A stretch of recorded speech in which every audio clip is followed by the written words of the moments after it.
Greetings from Berkeley, California. I'm Dana Scott. I'm very sorry I'm not able to make the trip to Warsaw to attend this conference and the workshops. However, I'm very much obliged to the organizers of this workshop to let me contribute this video recording of this talk. Now, I have to admit that the title of my talk is an exaggeration because I've not been working night and day for the last 70 years to try to find and apply theorems about fixed points. However, I want to explain that when I was an undergraduate in 1952-53, I took Lattice-Tarski's graduate course in set theory, and there I first learned about his fixed point theorem, and I have used it many times since. Let me tell you, however, how I got into research in logic. I graduated from high school in Sacramento, California in 1950, and was able to attend the University of California in Berkeley on a scholarship. In my second year, 51-52, I took an elementary logic course in the philosophy department, and I also took an elementary algebra course in the mathematics department called Theory of Equations, which was being taught by a visiting assistant professor, Jan Kalitzky, that year. Now, I had been working in the university library in the periodicals room, and there I had to sort various incoming periodicals and get them ready to be eventually bound for the stacks. I found the Journal of Symbolic Logic and looked into it and realized I couldn't understand a thing that was there except for one paper on finite logical matrices by a Polish author, Jan Kalitzky. Then I realized that the teacher that I had for this course called Theory of Equations was the same Jan Kalitzky. So I went to him and told him that I had read his paper. He was absolutely amazed that an undergraduate had found and understood his paper, and so he suggested that we have additional conversations about algebra and logic. It was fortunate he had been educated in the underground university in Warsaw during the war in mathematics and logic, and at the end of the war, after liberation, he was awarded his first degree. Then he was extremely lucky that he was able to leave Poland before the communist takeover and continue his graduate studies in London, where he eventually achieved his PhD. During that time, he met his wife, was married, they had a child, and he wrote to Tarski about the work that he had been doing. Tarski was very interested in it and invited him to come as a visiting assistant professor during the academic year 51-52, and that's how I met him. Now, Tarski had advised him that logical matrices were not so very interesting anymore, and he should concentrate on topics related to the theory of models that Tarski was promoting at that period. So in particular, Tarski suggested, don't think about finite truth tables, think about finite algebras, like finite groups or finite rings or other kinds of algebras, and think about what you can say about the structure and the semantics of various languages connected with those algebras. So he wanted to look at what he had determined was an interesting idea, that there could be equationally complete systems of equational theories. For example, it was well known that the two-element Boolean algebra has a set of equations that can't be expanded by any other equation without becoming trivial and being able to prove that x equals y. And so that's the definition of equational completeness. So he suggested that we work on that. And we found several results, more examples of equationally complete theories. And I discovered that a finite algebra, though it may not have an equationally complete theory, has only finitely many equationally complete extensions. Of course, every equational theory has an equationally complete extension somewhere, and he found a theorem that showed that a countably infinite algebra may have a continuum number of equationally complete extensions. So we started to write up these papers, and also Tarski was interested in finding other examples. Very, very sadly, he was killed in an automobile accident in 1953. Very, very sadly. And the papers were then published after his death. Now, the Tarski fixed point theorem is very, very well known, and it originally occurred in a paper with Knaster back in 1928. But in the 1930s, Tarski expanded the ideas to lattices and had obtained results by 1939. However, he was unable to return to Poland after he came to the States to an international conference on account of World War II. And so his paper about lattice-theoretic fixed points was not published until the 1950s.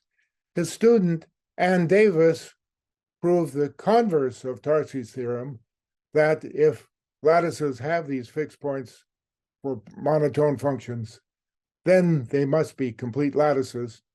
And so I read those papers in manuscript in the early 1950s, and that's where I also learned more about the use of fixed points. After my PhD at Princeton in 1958, I was invited to a conference in Warsaw in 1959 called Infinitistic Methods. It was a wonderful conference. It was my first chance to travel to Europe, and I met many, many interesting people there at that conference. Many people, of course, from Poland. Tarski was there, and I had earlier met some of his colleagues who visited Berkeley, but it was wonderful to be able to come to Warsaw for that conference. Steve Claney, the famous founder of recursive function theory, was also at that conference, and he told us a story that he liked very much about Warsaw. You see, the Russians, after the war, after the communist takeover, decided that Warsaw needed an academic building similar to the academic buildings in Moscow. So they built the so-called Palace of Culture there, which is a very, very tall, elaborate building. Claney remembered that the famous American politician Adlai Stevenson visited Poland and came to Warsaw, and while he was viewing the city, they took him to see the Palace of Culture, and they said, "Well, what do you think of our building here?" And he looked at it and said, "Small, but in perfect style." And of course, the style is quite outrageous in many sense. Now I look at the table of contents of this conference and I realize that everyone listed there is now dead. I often say, if you live long enough, you become an historical figure, and I'm afraid I've now made the grade.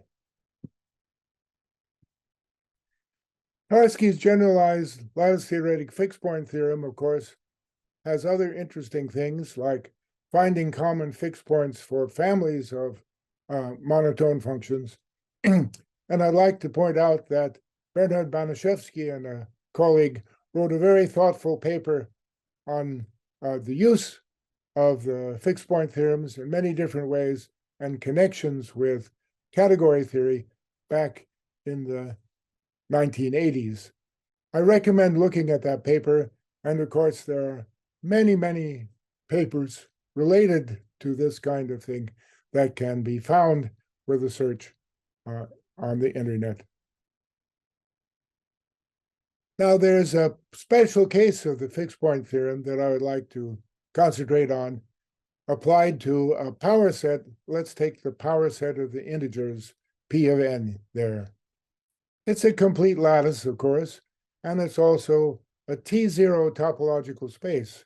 It's a compact topological space in a Hausdorff topology, but let's concentrate on the T0, the weaker topology, where the basis for the topology is given by a finite set of integers, and then you take all the sets of integers, expanding that finite set as a neighborhood, and then they generate a topology. I leave it for you as an exercise, if you've never done it before, to tell me what the other open sets are of this topology. I will, however, tell you what the continuous functions are in this topology. They are the monotone functions that have the following property. A finite subset of a function value is already determined by a finite subset of the argument. Finite information about the function values is determined by finite information about the inputs. Such functions are not only both continuous, but also, of course, monotone. And then it's very, very well known. There are many examples of those functions in many parts of algebra. And such continuous functions on a power set have a least fixed point obtained simply by starting with the empty set and then taking f of f of f of f of f of f of n and taking the unions of all of those. And this, of course, is closely related to ideas in logic, where you think of a functor that takes a set of axioms and tries to complete it by adding its logical consequences until you've fully filled it up, until there are no more logical consequences to be obtained. So it's a very key idea that is used in many, many different ways. Now, let's make an algebra out of this idea here by doing some Gödel numbering of the integers. First of all, it's very easy to do some numbering to have the integers in a 1-1 correspondence with pairs of integers. And then by iterating pairs of pairs of pairs, you can have the integers into a 1-1 correspondence with finite sequences of integers.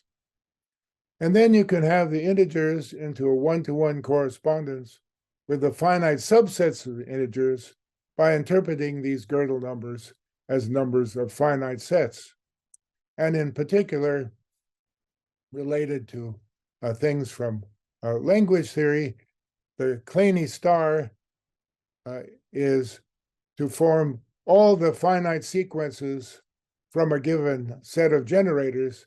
And if you take the set X of integers as the set of generators, and X star is the set of all Gödel numbers of finite sequences of elements from X.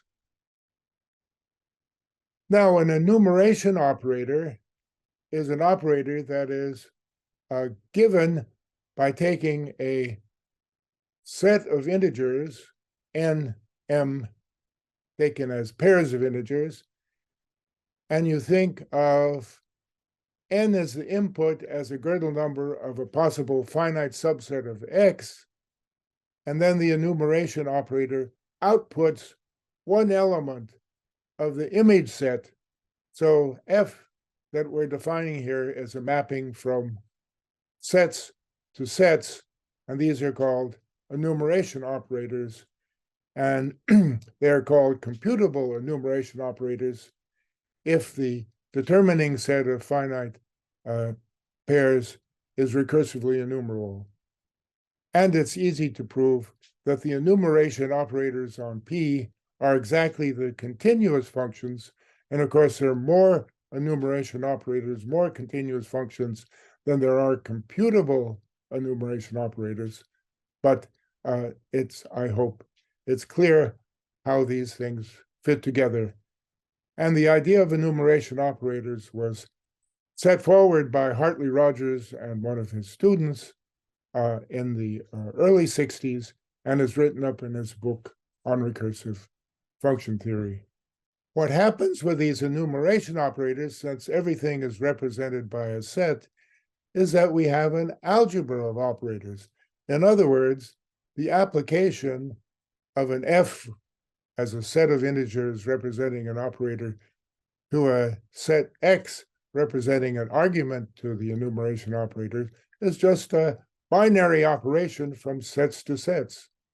And then if you have a continuous association of sets to X's from the power set, you can make that into an enumeration operators by figuring out which pairs represent that continuous operator. And application is not only an algebraic operation, but it is a continuous operation. And this abstraction from an operator to a set representing it has a very clear meaning because it's the largest set that gives you the same operator that F could give. Many different sets can give you the same operator, but there's a largest one, and that's what lambda x f of x is. And in particular, this lambda abstraction on continuous operators always leaves you with continuous operators. And so computable enumeration operators in particular are closed under both application abstraction. And that's the way we have this model for binary application and general lambda abstraction. Church's lambda calculus is the formal theory of lambda abstraction that is very, very well known. And it's often the case in giving the axioms for lambda calculus that we say lambda x f of x has to be equal to f. That's not true in enumeration operators because lambda x f of x is just larger than f, not equal to f. But there are many interesting things to think about in terms of structures here of models this way. By the way, Church also defined numerals as pure lambda calculus expressions, and Kleene in his thesis used that to develop his original theory of partial recursive functions, starting with Church's numerals. Now, back in enumeration operators on the power set of n, we ask, how can we do recursion in our model? Well, first of all, lambda terms always define computable operators, and they're continuous operators. Now, if we have a continuous operator, we can form lambda x operator applied to x of x. And then if you take that self-application and apply it to itself, amazingly, you get the least fixed point of the operator. That was originally proved for my original lambda calculus model by David Park, and is key to using this kind of lambda calculus model to do recursion theory. And in fact, the least fixed point operator can be defined using pure lambda calculus. The least fixed point of computable operators is also noted computable. Now, if we go back to the power set of the integers, of course, the integers have successor and predecessor. so we can apply successor and predecessor to sets of integers. And also it's important to think of a test that says if 0 belongs to a given set Z, then we want to have the function that chooses X between X and Y. However, if the set Z has a positive element, then we want to be able to choose the second argument, Y. Now, those operators are not only enumeration operators, but they're computable operators. And it turns out that lambda calculus with application and abstraction, together with these three operators, is sufficient for defining all computable operators, but better, all computable recursively enumerable sets. And that idea was set out in my old paper, Data Types as Lattice, back in the mid-1970s. An interesting idea of enumeration operators are these closure operators. And a closure operator is an operator such that when you form its value, it's already closed, and if you try to take a value again, it'll be the same. So the closure operators expand the set to a closed set, and there are, of course, many examples, particularly taken from algebra and logic there. Now, the set of fixed points of a closure operator is a complete lattice. That's, of course, contained in Tarski's original theorem there. But in the case of power set of the integers, we get a special kind of lattice called algebraic lattices, and every countably based algebraic lattice is represented up to isomorphism by the fixed points of a closure operator. Even better, the closure operators representing special kinds of algebraic lattices form a category, and we can define what it means to have a closure operator, an enumeration operator that's a continuous function between the fixed points of one closure operator C and another closure operator D. It's a very simple equation that can be written down in lambda calculus, and we get a category there where we not only can see that the composition of continuous functions is expressible in lambda calculus, but also the closure operator that represents the function space between the two algebraic lattices is represented by a lambda expression.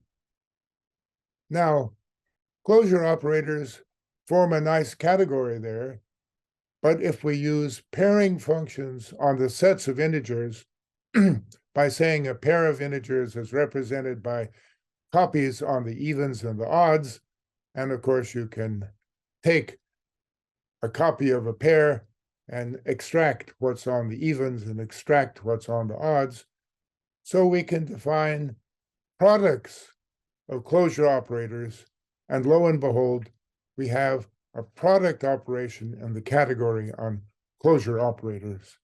And there are interesting things like the identity function is equal to its own square. That is, power set of n cross power set of n as an algebraic lattice is isomorphic to the power set of n. And also that because the power set of n is its own square, the elements of n can also represent binary relations on the power set of n. And every closure operation determines one of these equivalence relations on the power set of n, and we'll look further at other kinds of equivalence relations. But before we do that, I want to talk about a universal closure operator, because every function generates a closure operator by simply saying, let's take the operation of starting with generators x and adding things from a set there. And then if you iterate that X union f of y starting with the empty set, and then X union f of the empty set, and then keep iterating f of f, you get the least closure operator generated by f. And you can turn this in lambda calculus into an operator itself, the operator that forms closure operators from any given f. But now close is just an operator, and it's a closure operator. So we get the crazy equation that close of close is close because close is a closure operator, and all closure operators are fixed points of close. And so you get amazing equations in lambda calculus in this way. Now I can apply this close here by looking at certain kinds of fixed points. So in particular, if I take the arrow operator, it gives me closure operators from closure operators, and take the least fixed point of d arrows I, then I get d equals d arrows I because it's a fixed point. But I is equal to I cross I, not only isomorphic to it, but equal to it. So in the category of closure operators, it's an easy exercise in category theory to see that D is isomorphic to D cross D. But then, because the category of closure operators is a Cartesian closed category, it's also an easy exercise to see that D is isomorphic to D arrows D. So now we have a new lattice, which is isomorphic to its own continuous space. And so now finally we have a model for the lambda calculus, which satisfies all of Church's axioms, but also it has products, and it's a surjective product. So it's even more than what Church had imagined. I told you before that subsets of the power set of n can represent closure operators, but they can also represent arbitrary equivalence relations, partial equivalence relations, partial in the sense of being defined on a subset of the power set of n. So those are the axioms, reflexive and transitive for a partial closure operator. Now notice that the partial equivalence relations form a complete lattice. So now we have, via Tarski, many more opportunities for finding fixed points.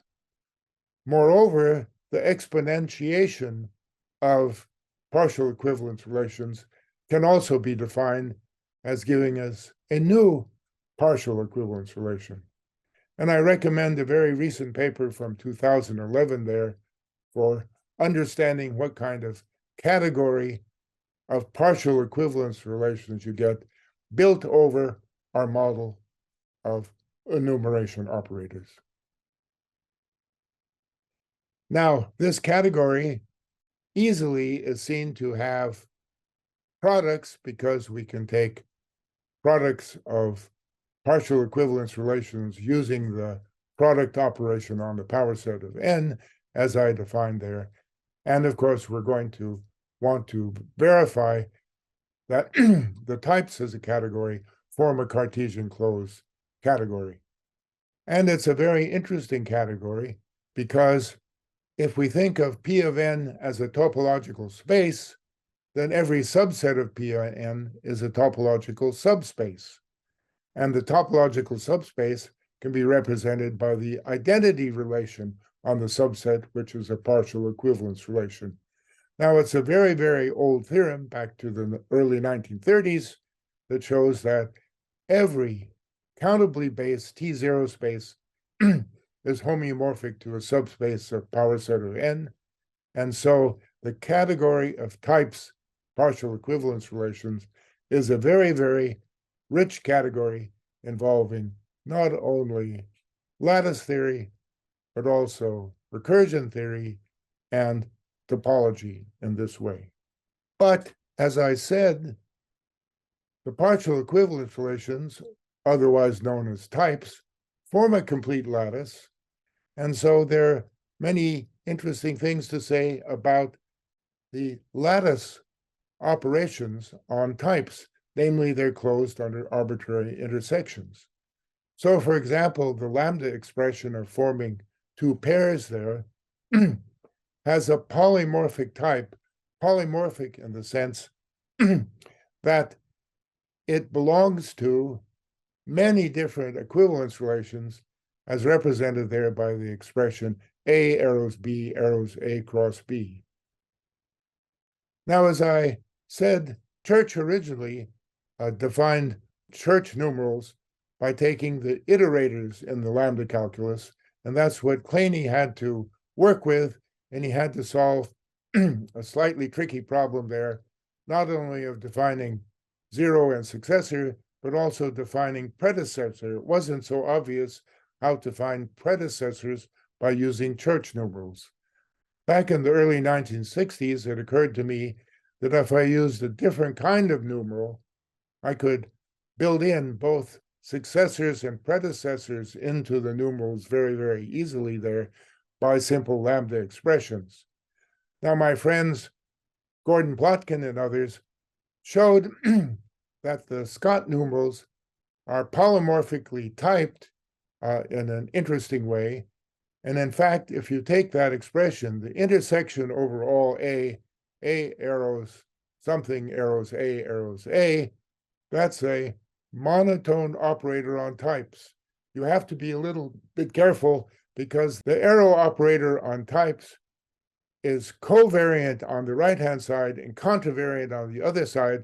So you have to be careful in defining fixed points involving the arrows on types that you have something that's monotone.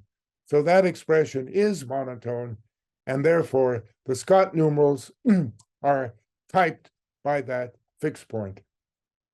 Now that I've made myself into a fixed point, I think I should bring my lecture to a close here. So here are some conclusions.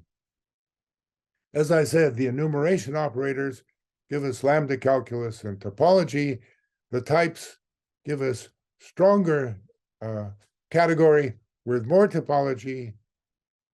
We've had computability with these things, and all of that's inherited by the types, and the types have more interesting structure involving polymorphism. But types can also be considered logically.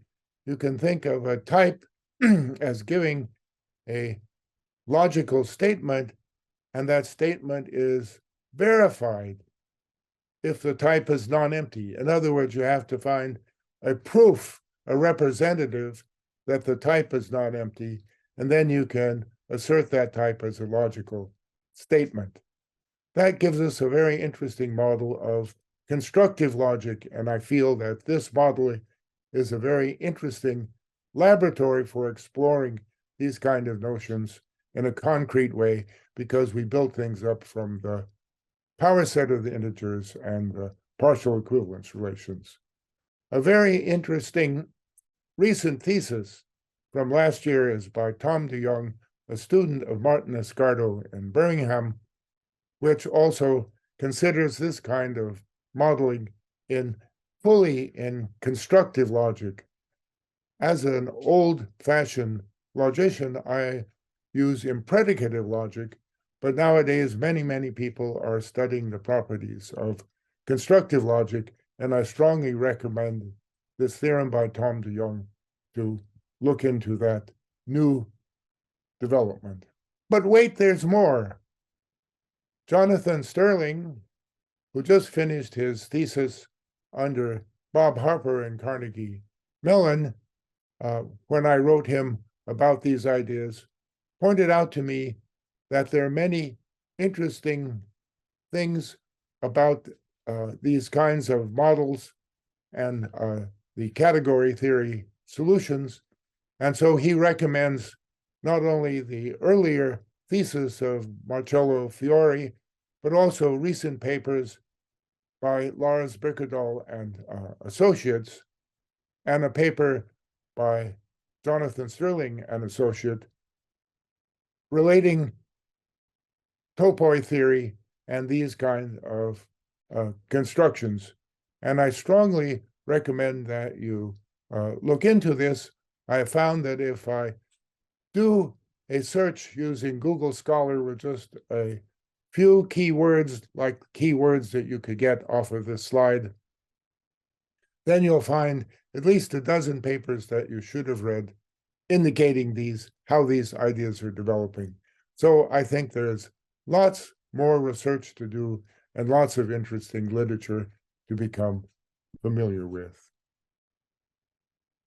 Thank you very much for listening to my talk. I hope you have found it interesting. I want to thank the organizers again very much for the opportunity. And I also want to thank my daughter, Monica, for editing this video. Enjoy your conference. I wish I could join you. Goodbye.